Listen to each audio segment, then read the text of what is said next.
Hello, good people of YouTube. Mountbatten here, and today for your bonus weekly replay video, we have the Tier 9 Premium American Battleship, the Georgia, in the game for your viewing pleasure today. Georgia today is being driven by Admiral Vladimiru. We're just going to call him Vladimir from here on out for, well, my sake and yours. And he does have a secondary build on his Georgia. This is arms race mode, so some hijinks can ensue in this mode as well. But the Georgia is one of the better ships in the game.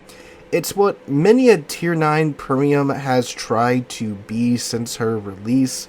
The whole, 6-gun, 457mm fast battleship has been tried by wargaming since the Georgia, but none quite live up to the Georgia herself. The Tsurugi is the most recent example of that. You could also probably throw the Sun Yat-sen in there as well. The thing is, the Georgia's guns are just so good. And believe it or not, this is the nerfed version of those guns. When Georgia was originally released all the way back in, 2020, 2019, her 6 457mm guns were the single most accurate guns in the game. And that led to quite a few problems, shall we say, so they had to back them off of their accuracy, but they still are quite good today, especially if you build into them. However, again, Vlad here does have a secondary build on his Georgia, another popular build for the Georgia because of her rapid-firing 5-inch American guns that, since they fire so fast and their fire rate is fairly generous, you tend to make up for what damage you lack in pins through fires that your ship does set. And plus, too, they are pretty effective at making DDs just, avoid your secondary range. Of course, they aren't quite as accurate as they used to be, before the Commander rework, when secondary guns would just instantly gain their accuracy and it was more accurate back in the day. My God, you could vaporize DDs with the Georgia. And plus, it is ridiculously fast, too. Oh, look, we have an Omano here creeping up into Vlad's line of sight. It's looking like he's going fairly straight. Doesn't look like he's turning his rudder too much.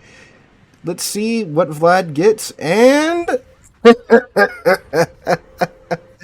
first salvo gets a dev strike with a single shell penetrating the citadel of the Omano. That's a pretty good start to the match right there, fellas. I don't know what that Omano player was thinking. Looks like he was rushing in Iowa, which is not very conducive to you existing for too long in a match when you're rushing in Iowa with a light Japanese cruiser. Alright, you have an Alsace, also selling fairly broadside to Vlad, but I don't think he's going to be able to get that shot out. Maybe, yeah? Oh yeah, he has stopped now, so are those shells going to clear the mountain? One did not get 5 shells out, though. Alsace a little bit sturdier than an Omano, but you still don't want to get shot by 18-inch guns, because there you go. Now, the Georgia's guns are, of course, 457s and not 460s, so she cannot overmatch 32mm of armor, but she can indeed overmatch 30mm of armor, which opens up plenty of damage opportunities when it comes to dealing with other cruisers and such. That Alsace did just take out in Iowa, same Iowa that the Omano was rushing, so that's interesting.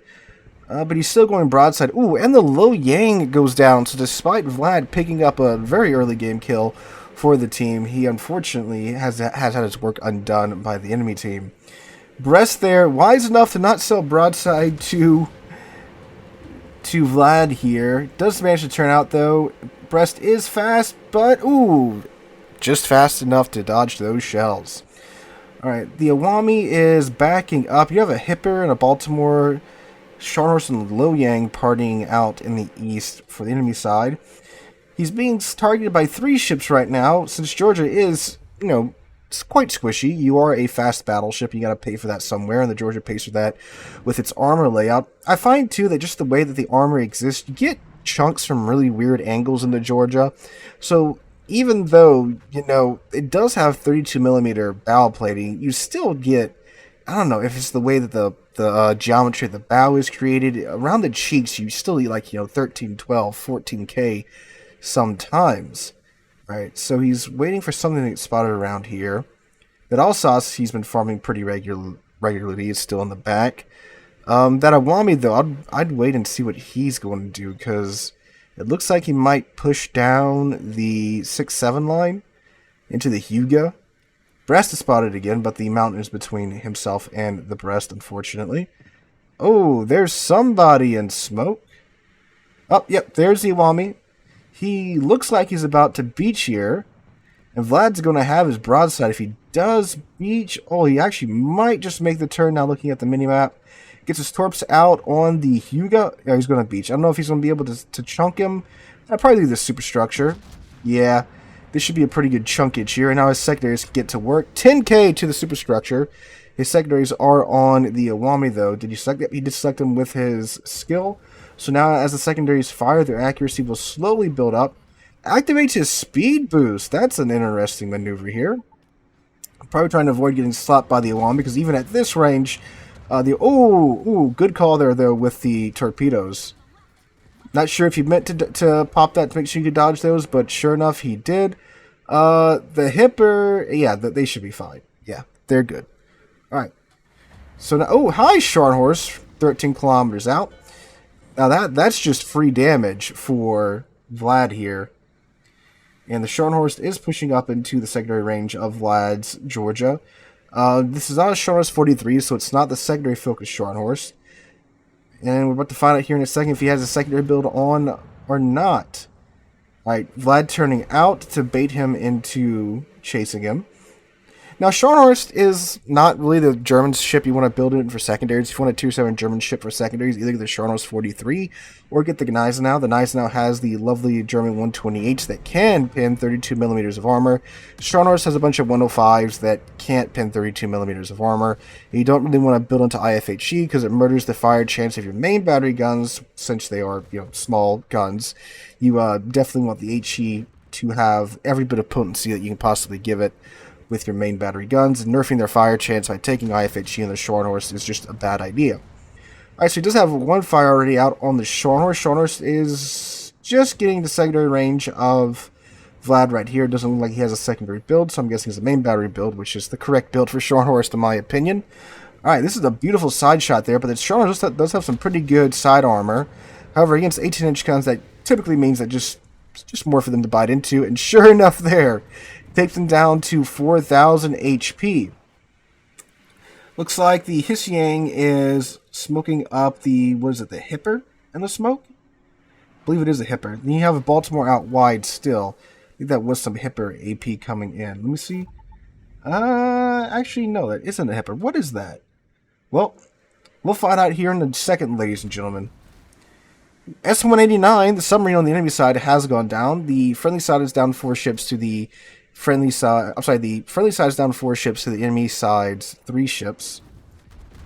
Some more AP coming in from somewhere. Right, the Wang and the Alsace has been spotted yet again. Alsace 18 kilometers out, still broadside to Vlad. Let's see what happens here. Gives him a nice healthy lead because it's an Alsace. It is very fast. There's that Scharnhorst back down to 4,000 HP after popping his hill. He's turning these guns on that Sharny. Sharny might break line of sight here with that island. Looks like the Azuma's probably still keeping him spotted. Down to 1,300 HP. He is healing because the enemy side does have 2 of the healing buffs. Looks like Vlad chooses to ignore him, assuming the Azuma's going to finish him off. Ooh, there's some deep water torpedoes. The Azuma eats 2 of those. So unfortunately, Vlad's divmate did go down here, but he did manage to take out the Scharnhorst. So at least the enemy team lost a ship for a ship. Granted, one was a Tier 7 battleship, one was a Tier 9 cruiser. So now, Vlad's all out here by himself. With little to no spotting, his cruisers are pushing into the cap, which is definitely what you want to do in arms race mode. The cap in this mode is so important. It is a Hipper over there. I just saw his plane patrolling about. Yeah, look, it is a Hipper. But yeah, the cap is something you want to for sure get in this mode because it does reward you with a nice 10 points per tick, which is kind of nuts. Yeah, definitely a secondary build. You can tell by that burn time there. That's ouch. It's over a minute and change of fire burn time. Alright, so Baltimore, 16 kilometers out. That is a nice, juicy target. American cruisers just love 457mm shells. Pops his damage con and his heal at the same time. Not sure if I would have done that one or the other generally, because you don't want to have both of those off of cooldown when you really need them, right? So like if this Baltimore or this All-Sauce starts another fire on Vlad once his damage con and heal run its course, then he's going to be in a pretty rough place. Shots on the Baltimore are looking good, and they are.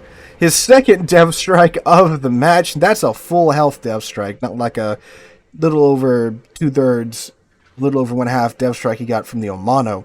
That's a proper one right there, ladies and gents. Alright, so that puts the teams pretty close in terms of ships, but it looks like caps, though. I mean, you've got a couple of friendly ships that are near the cap. The enemy is definitely pushing in with their Brest and their Awami and their Kansas, but that Kansas, I think, is about to get a nice surprise from the I-56. And the I-56, that is a submarine that has truly been ruined by the changes with the torpedoes and such now. So I'm surprised that guy's still alive and he's still able to do something at least. Alright, Kansas, the Fatal ship. Shots look a little bit... Yeah, I mean, still got a nice little bite into him. Damage is damage. A little bit too much lead there on the Kansas. I mean, it is slow, so forgive the man for leading him too far. Alright, round 2 on the Kansas, who is turning inwards. Oh, really, all he has to do now is just clip him and he'll get the kill there. The Veneto does take out the Kansas. Alright, Brest thinks he's a tank destroyer, and he's attempting to bow tank, which is a very poor idea in the Brest. I'm just going to get murdered by the HE. Awami pushing to the cap as well now. Same Awami from earlier, who's still alive. Ooh, Brest does take out the friendly Hipper. So the friendly team is still ahead in points, at least. I'm sorry, in kills at now. The enemy team's ahead in points. Ooh, broadside Awami though. This should be pretty good. Awami doesn't have the best armor ever. Let's see what happens here. Hipper and Alsace pushing up from the eastern side of the map. And nice! 27k off of the Awami. That was almost another dev strike there for Vlad. Brest is island hugging, confusing himself for an American cruiser or a Dutch cruiser. There should be some nice damage here on the Brest. Let's see if the guns cooperate. Yep, there we go. 16k off the Brest. That gets him the Confederate achievement. So, the Brest is the only thing in the cap right now for the enemy side. The I-56 is in the cap, but he's submerged, fighting for his life against the ASW aircraft. Let's see. Ooh, yeah, that's why you don't want to show your broadside in the Georgia. Knocks out a turret on the Brest with an additional 11k for his troubles. Yeah, he thinks he's a Moskva or a Stalingrad, which he is not. He is a large cruiser, but he's not one of those large cruisers. Audrey eats deep water torpedo, which removes almost all of his health. There is the Hisyang, just outside of secondary range as well.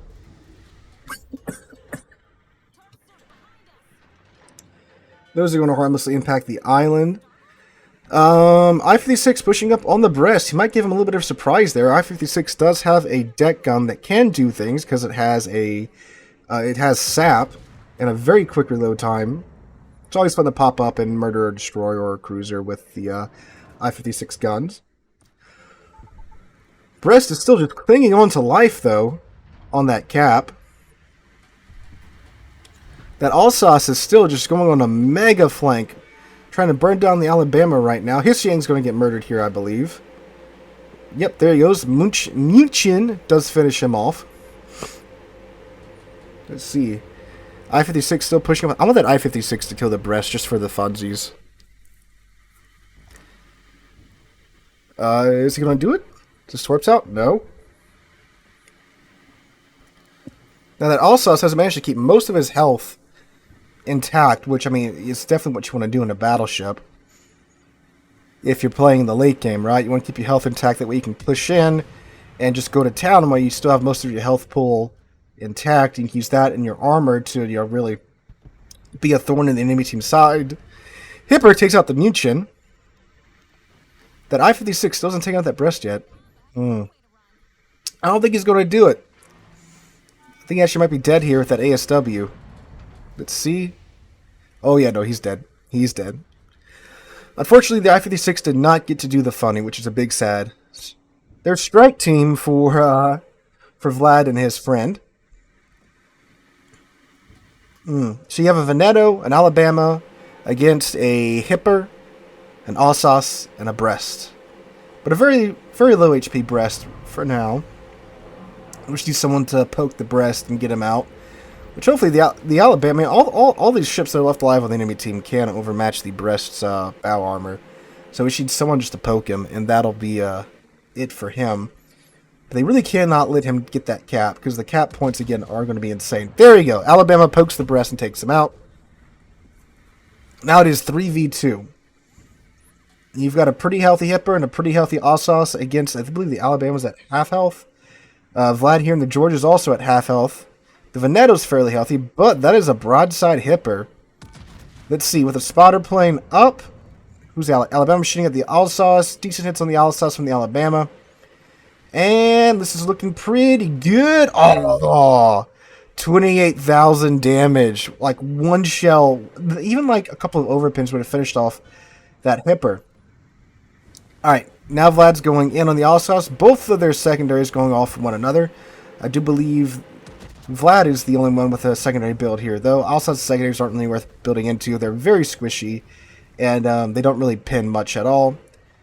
Ooh, just misses the Hipper there. See, can he get a double strike with the Hipper, and then either by ramming or blapping the Alsace? That would be wonderful.